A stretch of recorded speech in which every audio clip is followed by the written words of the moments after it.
여러분 반갑습니다. 자, 오늘은 예방적 환경정책, 영향평가에 대한 두 번째 이야기를 살펴볼 텐데요.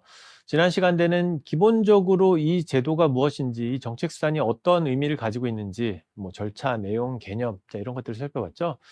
자, 오늘은 실제 좀 사례들을 볼 겁니다. 실적들을 볼 겁니다. 자, 얼마만큼의 의미가 있었는지 하나씩 여러분들하고 살펴보는 시간, 자, 오늘 갖도록 하겠습니다.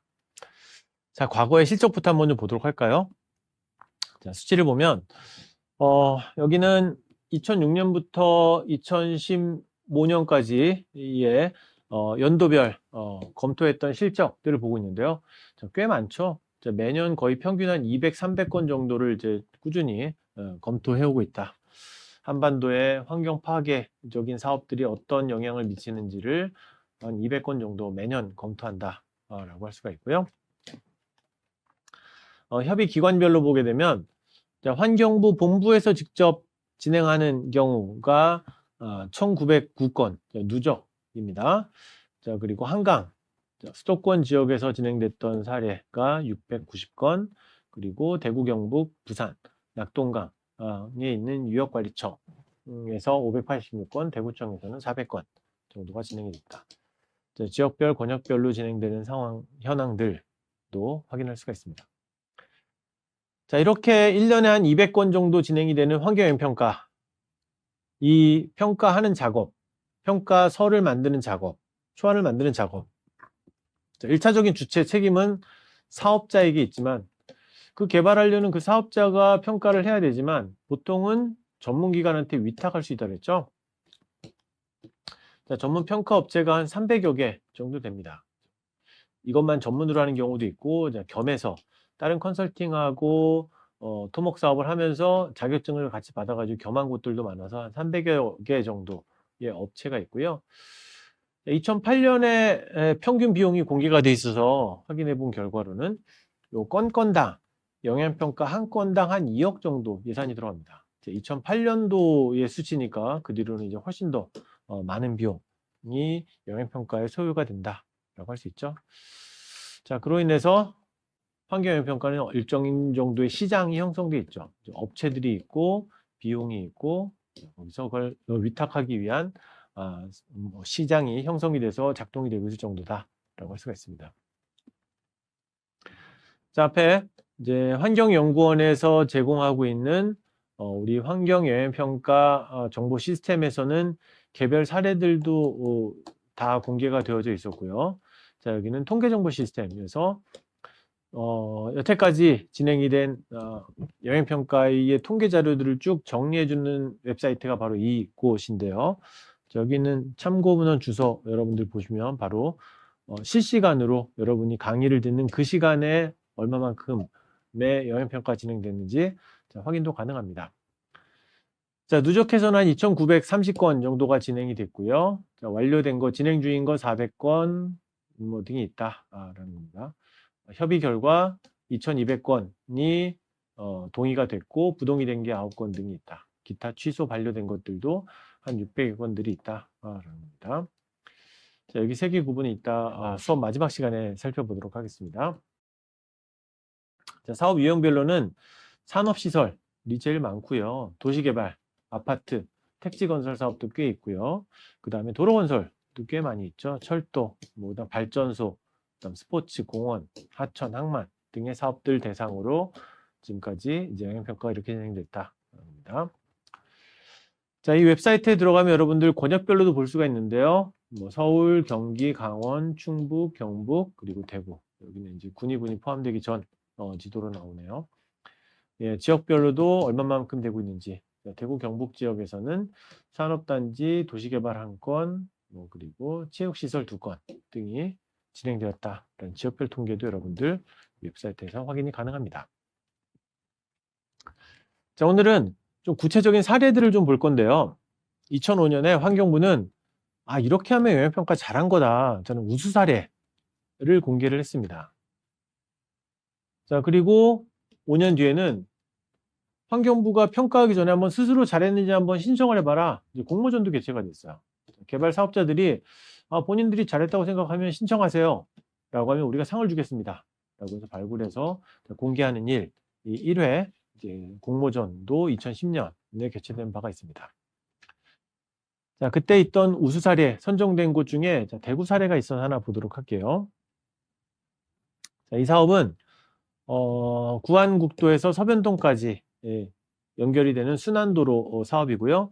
역시나 도시 주변에 도로를 만드니까 산림이 파괴되고 그로 인해 발생하는 환경적 영향이 있죠. 이걸 예측하고 저감하는 방안을 잘 만들었다라고 해서 우수 사례로 선정이 됐습니다. 사업의 주체는 대구시였습니다. 대구시 순환도로죠. 고속도로가 아니고요. 자, 94년부터 99년까지 진행이 됐고요. 총 길이는 5.9km, 대략 한 6km 정도. 성인 남성이 걸어가면 한 1시간 반 정도 걸리는 거리 정도 되고요. 사업 예산은 776억 원이 소요가 됐는데요. 자, 이 사업에 대해서 환경부가 영향평가를 잘했다라고 했던 근거들이 있는데요. 그 중에 하나가 보면 도로의 중앙분리대, 가고 오는 이 차량을 분리하는 중앙분리대를 화단을 만들었죠. 화단을 만들고 가로수를 심었다는 겁니다. 자, 가로수야 뭐 도로마다 다 있으니까 가로수가 의미 있지는 않을 테고요. 자, 중앙분리대를 이렇게 화단을 만들었다. 이런 경우는 보통은 막 이제 콘크리트로 되어 있는 경우들이 많죠. 자, 근데 이거를 대구는 여기다 또 나무 심었죠. 그죠? 대구는 원래 이렇게 나무 심기 사업으로 유명한 지역입니다. 또 하나는 이쪽 옆에 도로변에 식생대를 다양하게 높이를 획일적으로 하지 않고 높고 낮고 높고 낮고 해가지고 경관이 침해되지 않게 자연스럽게 잘 만들었다. 이런 평가들을 받아서 환경부에서는 대구가 우수 사례다라고 발표를 했습니다. 자, 그런데 요때 발표는 2005년 발표예요. 지금 보면은 웬만한 도로 다 이렇게 다 되어져 있죠. 여긴 특히나 되어 있고요. 중앙분리대는 아직도 안 한 곳도 많긴 하지만 이런 거는 거의 기본적으로 다 되어 있는 것 같아요. 너무 옛날 우수 사례여서 지금은 우수해 보이지도 않을 정도로 일반화된 성과가 대구 사례일 수도 있습니다. 자, 그 뒤에 환경부는 이제 다들 잘하고 있으니까 환경 영향을 예측하고 평가하고 저감 만드는 작업, 이제는 그걸 넘어서 아예 사업이 완공된 이후에 운영하는 단계에서의 사후 관리까지 잘하는 곳도 선정해서 발표를 하고 있습니다. 2016년 이 보도자료 보면 사후관리 우수사업장 4곳이 발표가 됐는데요. 자, 이 자료도 한번 보도록 할까요? 자, 첫 번째 사례는 수도권 제2순환 고속도로, 유형별로 되어져 있습니다. 자, 앞에서 우리는 서울 외곽순환고속도로를 봤죠.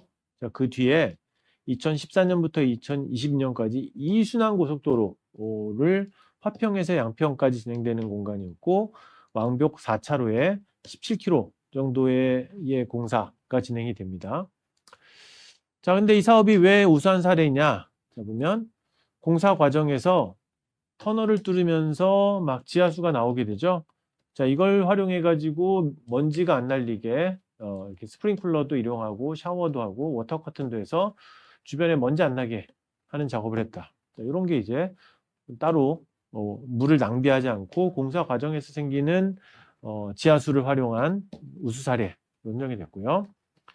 두 번째는 수질오염을 상시 관리하는 시스템을 설치를 해서 이렇게 수질오염을 드론으로 관리도 하고 측정치도 계속 공개하는 형태로 진행이 됐습니다.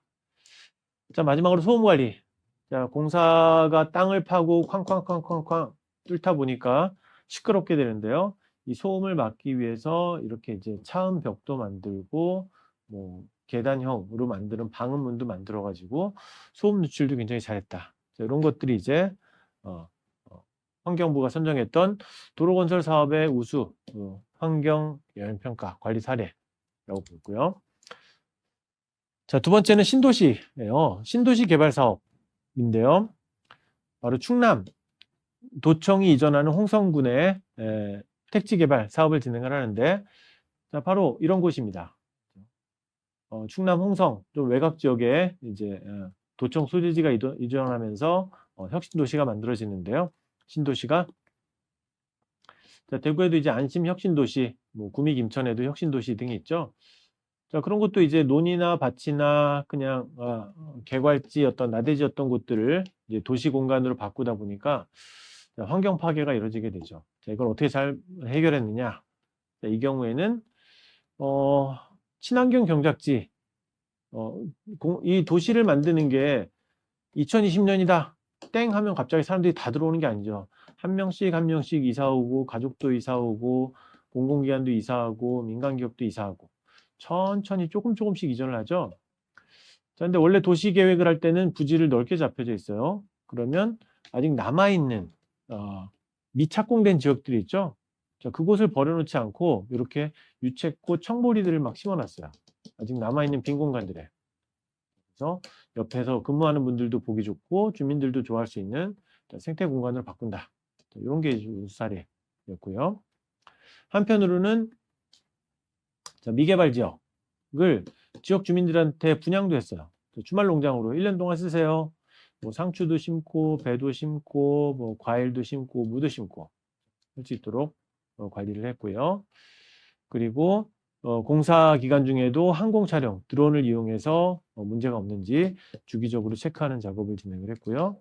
자, 끝으로 주변에 이제 연못 등이 있는데 이 수변 공간들에 미꾸라지나 오리 같은 것들을 방생해서 황소개구리, 자, 외래종을 퇴치하는 일들도 자연스럽게 진행했다. 생태계 메커니즘을 이용한 외래종 관리까지 됐다. 자, 이런 게 이제 충남 홍성 지역의 택지 개발에 우수했던 환경영향평가 사례입니다. 다음은 골프장이에요. 자, 골프장 우리가 이제 폐기물 때 서울의 난지도 공원이 골프장이 조성되면서 서울의 매립지 2개 덩어리 산 중에 하나를 골프장 짓는다고 해서 환경단체와 갈등을 빚었던 사례를 알고 있죠. 자, 이렇게 골프장은 항상 이제 친환경이냐 아니냐 가지고 이제 논란을 빚는 사업 중에 하나인데요. 자, 여기도 2018년까지 진행이 됐던 전라도 김제시의 더나인 골프장을 여기는 좀 잘한 것 같다라고 환경부의 인정을 받게 됩니다. 자, 그럼 뭘 잘했느냐? 자, 골프장을 만들 때 원래 그 전라도 지역에 있던 편백나무와 통발 자생지를 그대로 남겨놨어요. 그죠? 골프는 이쪽에서 치고 여기는 자생 통발이나 이런 걸 그대로 남겨놨습니다. 원형을 보존했다. 좋은 사례다라고 했고요. 자, 그래도 불가피하게 나무를 베어내는 곳들이 있죠. 훼손된 나무들은 딴 곳으로 옮겨서 그냥 베어내서 버리지 않고 옆으로 옮겨서 식재했다. 2,000그루 정도를 옆으로 옮겼고요. 그리고 골프장에서 사용하는 전기는 태양광으로 주차장에 설치해서 태양광으로 충당한다라는 거고요. 자, 골프장의 또 하나 고질적 문제가 이 잔디를 기르기 위해서 농약을 굉장히 많이 살포하죠. 그럼 이 농약은 또 그냥 그대로 토양에 있는 게 아니라 빗물을 타고 옆에 있는 하천에 유입이 되죠.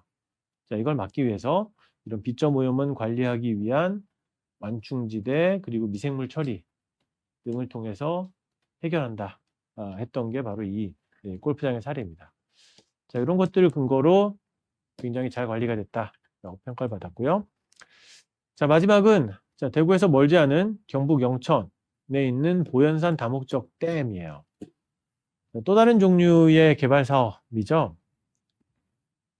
자, 여기도 이제 보현삼의 댐을 만들었는데요. 이 댐은 다목적입니다.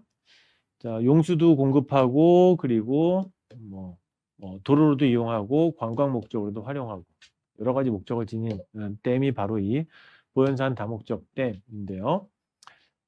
자, 여기서 댐을 만들면서 생태계 보존을 위한 인공습지를 4군데나 만들었어요. 이렇게 4군데에는 인공습지를 만들어서 생태계가 파괴되지 않게 하겠다라는 거고요. 댐이 만들어지면 물이 잠기면서 지역에 살고 있던 마을들이 수몰이 되겠죠. 자, 이분들을 이주하는 지역에 에너지 자립 마을로 조성을 합니다. 바로 이주한 지역에 태양광을 설치를 해서 건 가구당 한 70만 원 정도 전기요금을 절감할 수 있게 혜택을 주는 에너지 자립형 주거단지 사업을 진행을 했고요.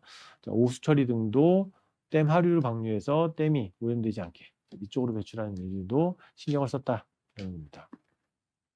자, 이런 보현산 다목적 댐도 환경 관리를 잘했던 우수 사례 산업부에 의해서 2016년에 인정을 받은 바가 있습니다. 자, 본격적인 성과들을 좀 한번 살펴보도록 할까요? 자, 수치로 한번 살펴보면 자, 환경부에서는 2021년에 이 영양평가를 잘 시행한 덕분에 산림보전이 약 한 연간 78억 정도 됐고요. 산림훼손을 40% 줄일 수 있었고요.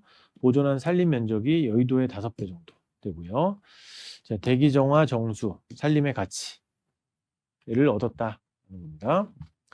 자, 대기오염물질 저감은 800억 정도의 가치가 있고요. 그 다음에 중금속, 영양 저감 등으로 162억 원. 총으로는 약간 2조 원 정도 이제 경제적으로 환산했을 때 2조 원 정도의 값어치를 이제 영양평가를 통해 달성했다라고 스스로 환경부는 자평을 하고 있습니다. 좀 더 드라마틱했던 사례 한번 보도록 할까요? 자, 앞에서 봤던 우수 사례들은 그냥 정부 보고서에 보도자료에 나와 있는 정부가 얘기하는 우수 사례들이에요. 자, 우리가 공감이 좀 안 되는 것들이 많을 수도 있어요. 자, 실제로 사회적으로 떠들썩하게 논란이 됐음에도 불구하고 잘 진행이 됐던 사례를 한번 보도록 하겠습니다. 그 중에 첫 번째가 바로 계룡산이에요. 자, 지난 시간에 우리는 영양평가, 바로 천성산 터널 때문이라 했죠. 천성산 터널이 영양평가를 잘못했기 때문에 이 막고한 국고 손실을 일으키고 나라를 발칵 뒤집었던 일이 바로 영양평가 때문이다 라고 했죠.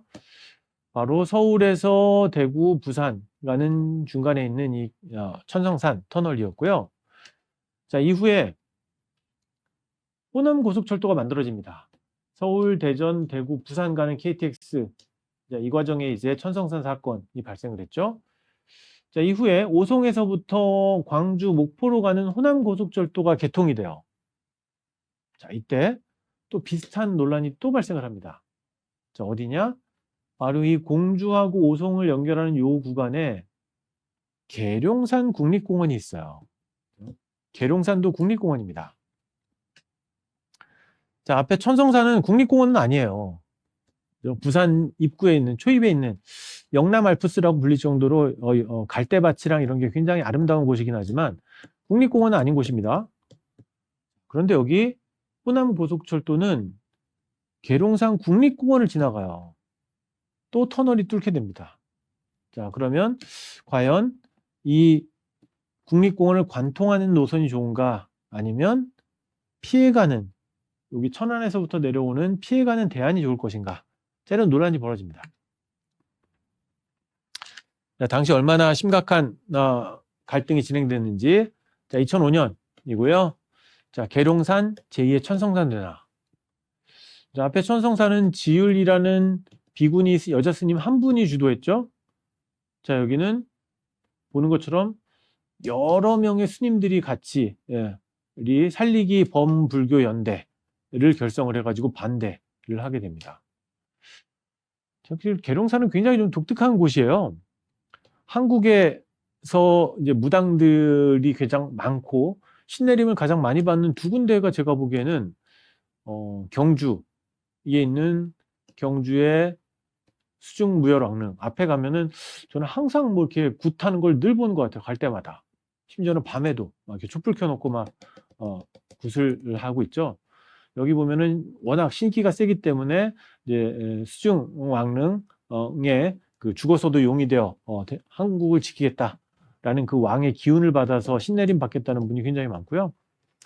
자, 계룡산은 또 서울에서 내려와서 남쪽에 공주에 있는 이 계룡산도 봐보면 늘 이렇게 막 항상 막 징이나 꽹과리나 이런 소리가 늘 들려요. 여기도 이제 신기가 세다고 해서 신내림 받는 곳으로 유명한, 뭐 산세도 굉장히 아름다운 곳입니다.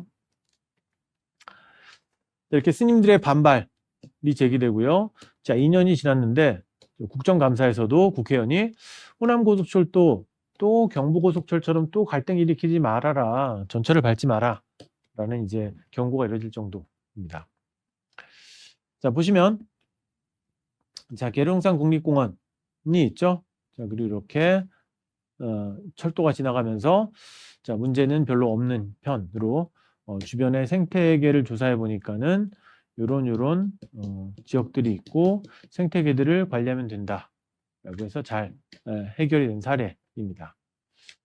자, 천성산이 환경 문제를 제대로 파악하지 못해서 영향평가가 부실한 덕분에 갈등이 증폭됐던 사례라면, 계룡산은 환경 영향을 꼼꼼히 이렇게 다 체크해서 갈등 없이 잘 해결이 된 우수 사례로 유명해요. 자, 여기도 대통령 직속 국민대통합위원회에서 갈등을 해결한 우수 사례 2013년, 2016년도에 호남 고속철도 차례로 유명한 사례입니다. 덕분에 큰 논란 없이 사업이 완공이 됐죠. 자, 그리고 10년이 지났습니다. 2018년에 공사가 완공된 뒤에도 주민들과 전문가들이 환경에 정말 문제는 없는지 끊임없이 관리 감독을 해왔어요. 모니터링 해왔고요. 10년 되니까 이제는 뭐 더 조사 안 해도 되겠다라고 해서 11년 동안의 운영을 잘 마치고 2018년에는 해단식까지 진행이 됐습니다. 자, 이제 호남고속철도는 환경 문제 걱정 안 해도 됩니다. 라는 최종 종지부가 찍어졌던 게 바로 2018년입니다. 자, 계룡산 갈등은 천성산과 전혀 다르게 환경 영향을 꼼꼼히 점검해서 지역 주민들과 소통하고 문제 없이 해결됐던 바람직한 사례로 불립니다. 자, 두 번째, 또 논란과 함께 환경영향평가가 제 기능을 잘했던 성공적인 사례는 가로림만이에요. 자, 앞에 계룡산은 이 정도 위치에 있죠. 여기에 있는 터널이 논란이 됐었고요. 자, 가로림만은 여기 경기도와 충청남도 위에 있는 서해안 지역이고요. 태안군과 선산, 당진군 있는 쪽에 있는 이렇게 우목하게 들어온 지역이 가로림만이고요. 여기에다가 제방을 이렇게 만들려는 계획이 생겨요. 그러면 제방을 만들면 이 안에 이제 물이 그대로 담기게 되겠죠. 자, 왜 제방을 만드냐? 자, 이렇게 제방을 만들면 서해는 밀물, 썰물 그 차이가 크죠. 제방에 문을 열어놓으면은 밀물 때는 물이 쫙 들어옵니다. 그리고 닫아놨다가 썰물 때 여기 문을 열면은 쫙 물이 빠져나가면서 터빈을 돌리고 전기를 만들죠. 바로 조력발전. 대규모 조력발전 만드는 사업이 이 지역에서 추진이 됩니다. 자, 이 사업이 얼마나 중요한 사업이었느냐?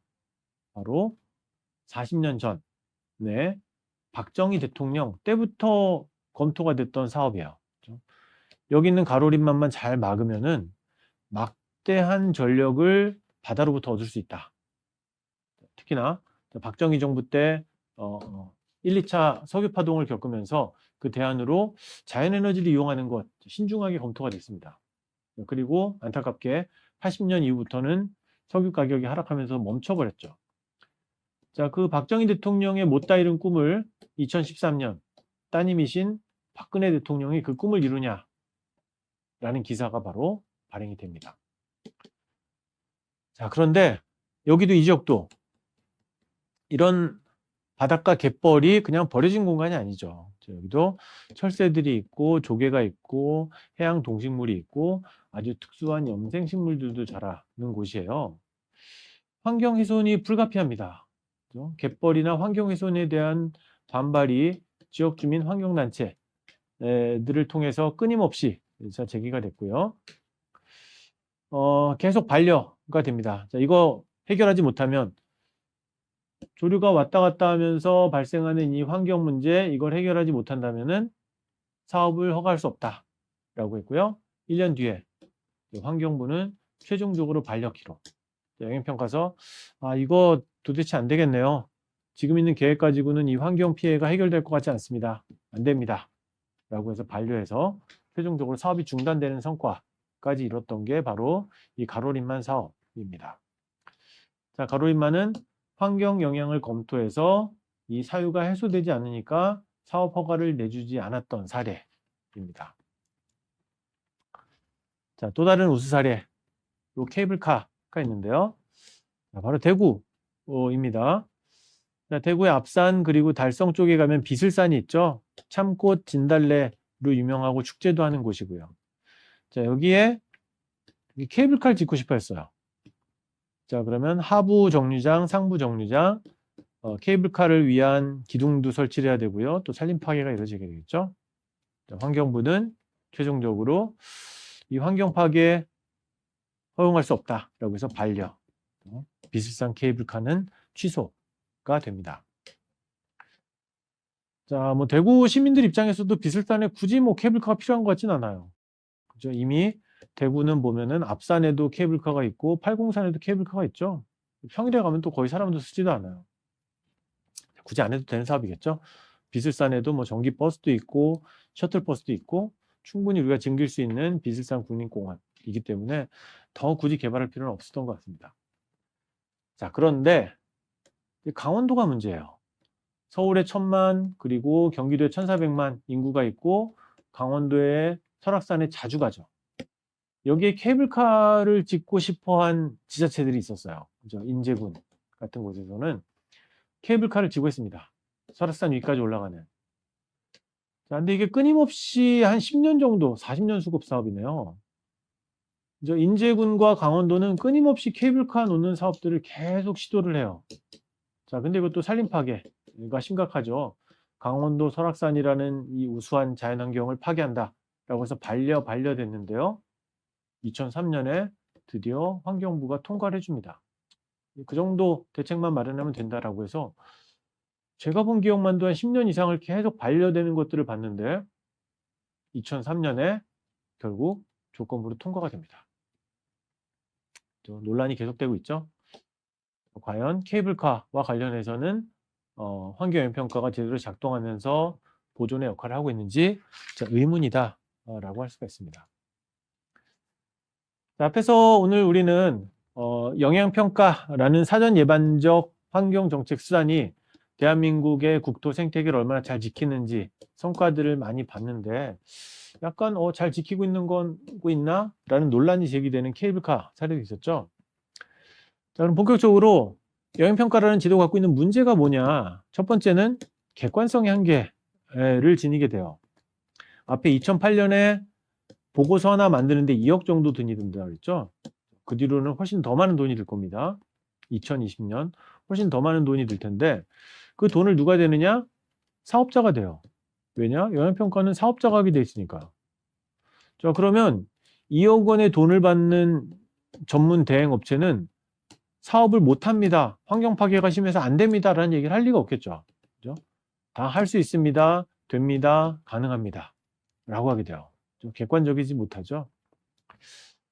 자, 그에 대한 대안으로 비용을 사업자가 전문업체한테 2억 원을 주고 위탁을 하니까 그 입맛에 맞춰서 쓰게 돼요. 그래서 반대로 공탁제를 하자. 사업자가 돈을 2억 원을 내면 그 2억 원을 바탕으로 전문업체를 선정하는 건 환경부가 담당을 해서 그 환경부가 선정한 업체가 보고서를 만들면 중립적으로 쓸 수 있겠죠. 비용 공탁제를 해야 된다라는 얘기를 많이 하고 있는데 아직도 도입이 안 되고 있습니다. 자, 두 번째, 자, 대안 검토의 문제가 있습니다. 자, 앞에 1안, 2안 검토해서 어떤 게 좋은가라고 하고 있는데 1안이나 2안이나 다 그냥 고만고만한 대안들이에요. 적극적인 대안을 검토 안 합니다. 심지어는 환경 파괴가 심하니까 1안, 2안이 아니라 아예 사업을 중단하는 것도 고려해야 된다. 라고 교과서에 나와 있는데 실제로는 사업 중단 대안은 거의 고려가 안 됩니다. 보고서에. 자, 세 번째, 환경부가 지닌 부처의 위상 때문에 환경부가 반대한다고 해도 국무총리실, 청와대에서 허락을 하게 되면은 또 그냥 진행이 되기도 합니다. 환경부의 약한 위상이 걸림돌이 되고 있고요. 네 번째는 주민 참여. 자, 앞에 영향평가 보고서 초안을 가지고 주민들에게 공개하도록 되어져 있는데 그냥 공개하고 끝이에요. 통과 의뢰로 하라고 돼 있으니까 공개만 하고 내용은 그냥 듣던 말든 끝입니다. 오히려 그 주민들의 의견을 충분히 듣고 숙고하는 수기민주주의 과정이 필요하겠죠. 자, 앞에서 봤던 호남 고속철도는 스님이나 뭐 계룡산 주변의 주민들이나 이런 분들의 얘기를 충분히 듣고 문제를 해결했던 사례라고 할 수가 있습니다. 자, 다섯 번째는 평가 대상이 일정 규모 이상의 대규모 사업만 평가를 받도록 돼 있어요. 자, 그러면 도로 같은 경우에는 쪼개면 되겠죠. 앞에 17km, 이거 3개로 나누면 5kg씩 쪼갤 수 있을 거예요. 자, 그러면 평가를 안 받을 수도 있게 되겠죠. 자, 마지막으로 평가 시점의 한계. 사업을 다 결정하고 마지막 착공하기 직전에 이제 영향평가를 부랴부랴 해요. 업체 선정해가지고. 자, 이런 문제들이 있는데, 자, 이런 문제들은 이제 제도적으로 해결이 가능합니다. 일정 규모 이하의 평가를 면제받는 거는 뭐 유사 사업이 있으면 안 된다라고 해서 제도적으로 막을 수도 있고요. 평가 시점이 너무 늦다.